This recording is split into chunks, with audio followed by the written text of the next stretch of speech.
على عرش الحسن طلي يا قصة من وصوف الحور، لك بيوت الشعر غنت مسا الفرحة معانيها.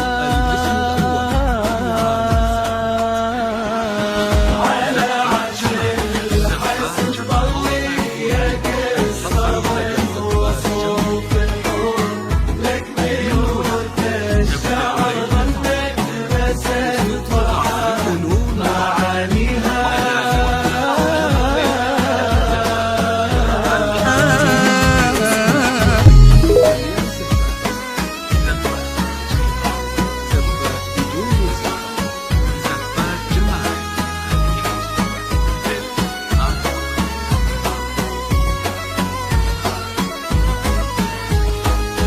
شموخك هيبتك يوقف لها عذاب شعرك في سهم اليوم، لك يزهى القصيد ذا كدفوفه.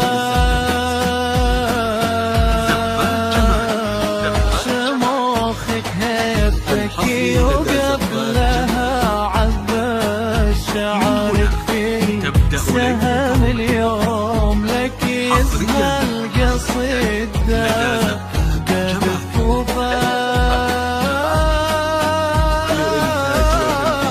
على عرش الحسن تلي يا قصة من وصوف الحور، لك بيوت الشعر غنت مسا الفرحة معانيها.